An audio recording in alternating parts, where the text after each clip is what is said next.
राज्यातील मे महिन्याच्या हप्त्याच्या प्रतीक्षेत असलेल्या लाडक्या बहिणीची योजनेची फेब्रुवारी, मार्च, एप्रिल आणि मे या 4 महिन्यातील हप्ता प्रतीक्षित असलेल्या लाडक्या बहिणीतील ह्याचबरोबर KYC न केल्याबद्दल हप्ता बंद पडलेल्या लाडक्या बहिणीपाशी काही महत्त्वपूर्ण अपडेट जाणून घेऊया आणि प्रयत्न करणार आहोत.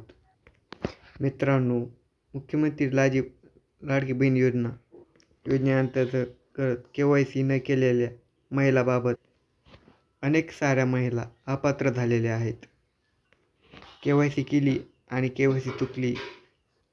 KYC केल्यानंतर अपात्र महिलांच्या निकष यादीमधून आलेल्या जाहिरामधून अपात्र झालेल्या महिला, परंतु ज्या अनेक अशा महिला आहेत की त्यांनी KYCच केली नाही. लाखो महिला आहेत की त्यांनी आतापर्यंत KYCच केली नाही. अशा महिलांसाठी ज्या महिलांनी चूक अशा प्रकारची केली आहे त्या महिलाला आता 2-3 दिवसात परत एकदा KYC करायला पोर्टल ओपन होणार आहे. मित्रांनो, ह्या KYCतील GR प्रकाशित केलेला असताना 2025चा GR नुसार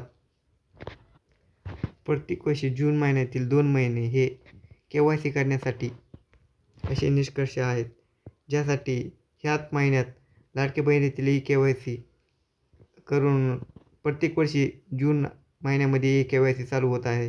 त्याच्यानंतर आपण याच्या व्यतिरिक्त बऱ्याच साऱ्या महिलांना KYC झाली होती, KYCमध्ये दुरुस्ती होती, परंतु KYC दुरुस्त केल्यानंतरही त्यांना त्या महिलाला फेब्रुवारी, मार्च यामधील दोन्ही महिन्यातील हप्ते आलेले नाहीत.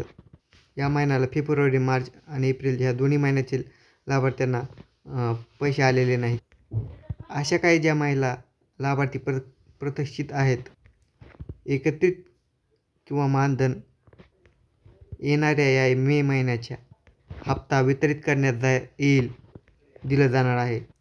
प्रत्येक महिन्याच्या 10 तारखेला मुख्यमंत्री लाडकी बहीण योजनेतील हप्ता पडणार आहेत. अशा प्रकारचे निर्देश देण्यात आलेले आहेत आणि निधी उपलब्ध होताच ह्या 2-3 दिवसानंतर आपल्याला पैसे लाडकी बहीण योजनेतील मानधन येणार आहे. हे वितरण चालू होताच ज्या महिला थकीत आहेत किंवा ज्या महिलाची KYC राहिलेली आहे अशा महिलांचाही थकीत हप्ते वितरित केले जाणार आहेत.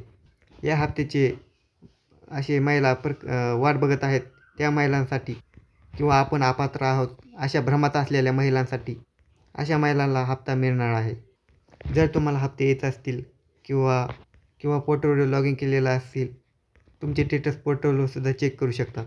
त्यासाठी तुमचा मोबाईल नंबर आणि पासवर्ड टाकून तुम्हाला लॉग इन करायचा आहे. तर मित्रांनो, काही असे महत्त्वपूर्ण अपडेट्स होते. धन्यवाद.